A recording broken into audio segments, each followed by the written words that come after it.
So this gate is not square.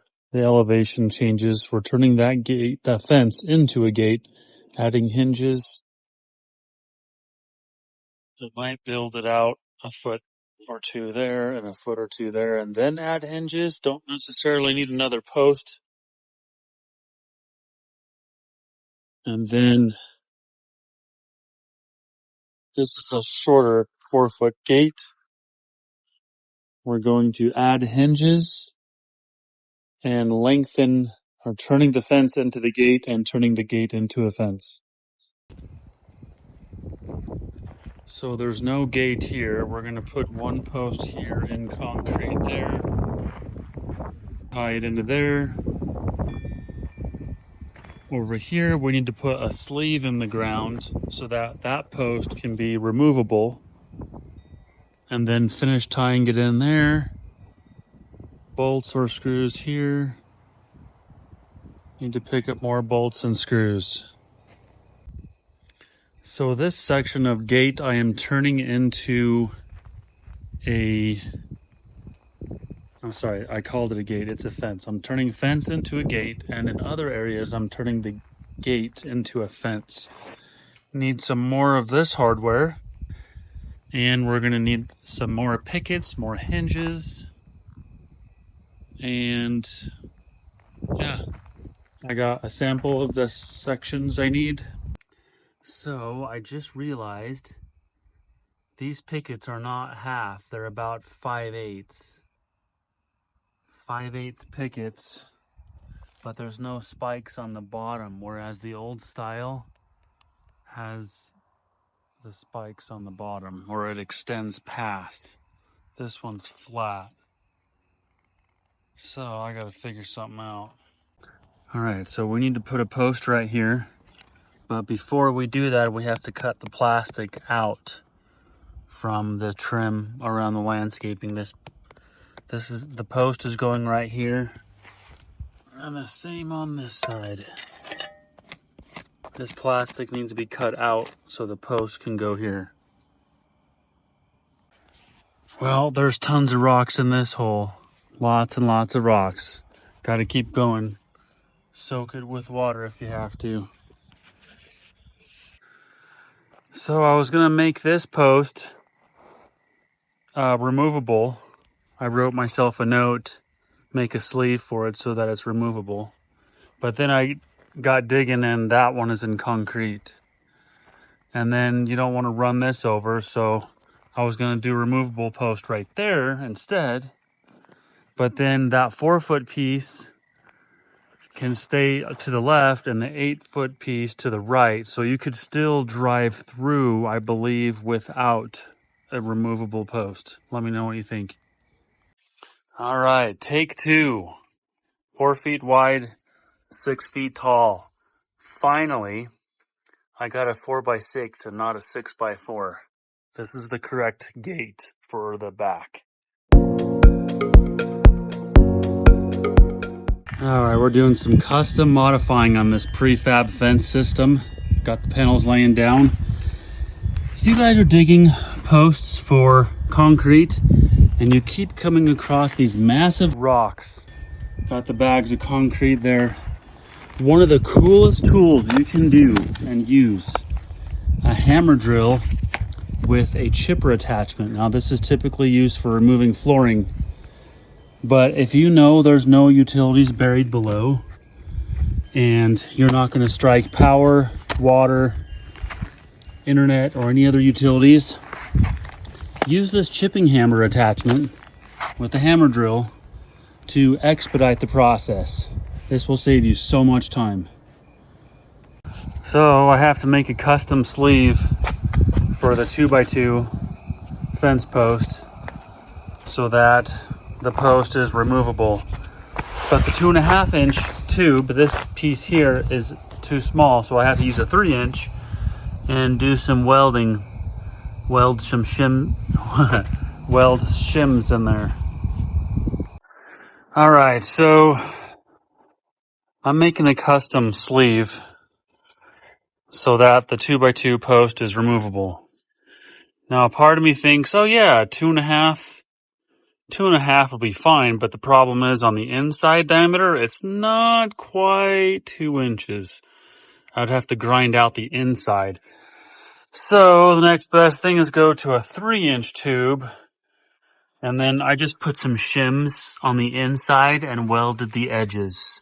So now for sure the 2-inch will slide right in with like a 1/16 some space. So here's your post, your 2x2. Now it'll slide right in, no problem. There'll be a little bit of wiggle room, but by the time the fence panels are connected, it won't wiggle. So that'll be fine. But again, the 2.5, as you can see, it's just a little bit too tight. And I got my custom removable sleeve. It's getting buried in concrete, and I only stitch welded the bottom plate where the post will rest on. I stitch welded it because whatever rains or snow or water gets in there, it'll just drain out the bottom.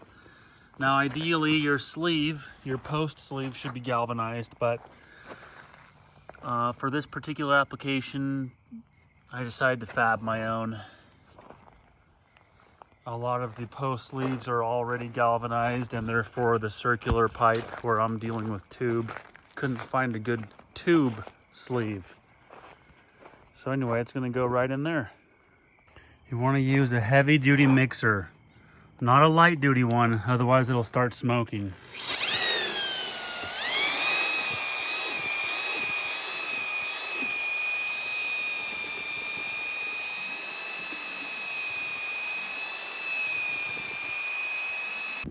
All right, we are still working on rebuilding this fence.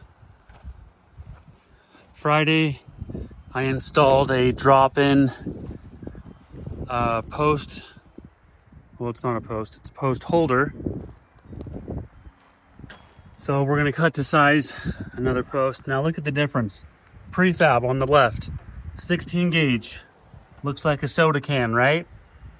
On the right is what I prefer and what most contractors and welders should prefer is 10 gauge, which is the equivalent to 1/8 inch. That's gonna come in really handy when you do weldable hinges because thicker wall tube will handle the weight of the gate. I still got more posts to set in concrete. A couple different styles of gate latches. This is a latch and lock combo, which you can cut a piece of pipe or a couple of those to lock it. Then you've got this style. This would be the other part that ties into here. Here is your weldable hinges. Now there's several different style of weldable hinges, but these will hold hundreds of pounds each. But weldable hinges are much more heavy duty than your prefab ones. All right, so this used to be a fence panel, but we're gonna turn it into half gate and half fence. This hole is almost ready, it was full of sand. This hole is almost ready. I need to use a hammer drill. It's full of rocks, so I can't quite pour the concrete just yet. Look how massive those rocks were. I'm still gonna get quite a bit more out of there and then we'll set the post. So this is a 5-foot gate panel. Or I'm sorry, a fence panel. We're gonna turn it into a gate. So we're gonna add the 1.5-inch tube on each side so that you can attach my weldable hinges. And we are going to cut off the pickets on the bottom because for that elevation, it changes a little bit. So these bottom 4 inches of pickets are gonna be cut off and we're gonna allow 3 inches for the hinges and the latch. We're gonna put a diagonal brace on there so it doesn't sag. So this fence will be turned into a gate.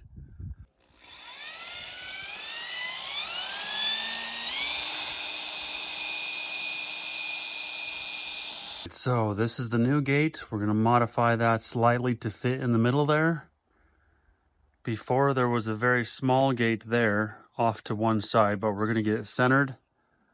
So on the left and the right is going to be fence panels, and in the middle, there's going to be a new gate. It's going to look so much better. We got the side panels in. There's a huge gap there, but we're going to modify this gate. And then we got that fence in. We're going to add a picket to this gate. Stay tuned. We're doing some troubleshooting here. I'm going to take this leftover fence panel and we're going to use the channels and grab new pickets. We're actually going to make this gate wider. So we're going to take off the tube and do some splicing. We got 2 new pickets installed, bringing our total length to 54 1/8 inches. Now we'll get the other side welded up and then painted and then installed. It is complete. All we have to do is throw a cross brace in there to prevent sag, self-closing hinges, adjust it. We have a bar that stops it from closing too much. We have a latch, which will have a deadbolt there, a padlock. Open and close. This is gate number 2. We have to modify this one because it's the original gate, but as you can see, it's too short. Now I'm modifying it in place instead of laying it down because I wanted to make sure I have enough room for the hinges. So these are the prefab hinges, but personally I like these weldable hinges. There's a couple different size, medium to heavy duty weldable hinges that hold so much more weight. But this is your typical prefab hinge. There's nothing wrong with it. We're going to keep using it. I've got my spacer clamped on there so that there's a good amount of space, but not too much. Time to pack up and move on to the next gate. Open and self-closing. The spring is a little bit strong. Got the spring on. The latch is looking nice. Opening on the inside. Gate number 3 of 4 is done. Here is the spring. I got a tab so that it opens outward, closes by itself. And on the inside, got a latch so you can lock it from the inside, but it opens outward because of the elevation, because it slopes so much. This is where the gate was before. As you can see, it's stuck in the dirt and it's not even where the path is. We're gonna make this, turn this gate into a fence and turn that fence panel into a gate. It is after 10 o'clock. I have no idea why it took so stinking long, but I didn't want to come all the way back here just for a little bit. So on the right, we turn the fence or the gate into a fence panel, so that's permanent. Put some brackets up against that post.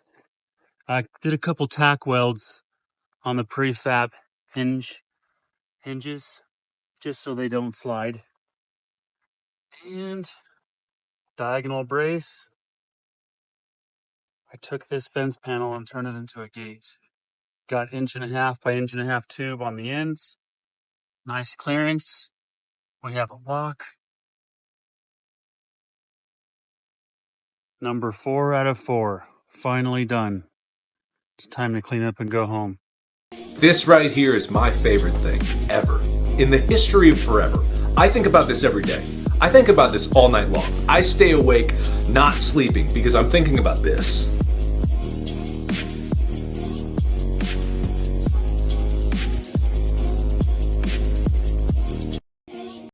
Is it worth it? Oh yeah, it's worth it. If you're strong enough. Okay, let's go.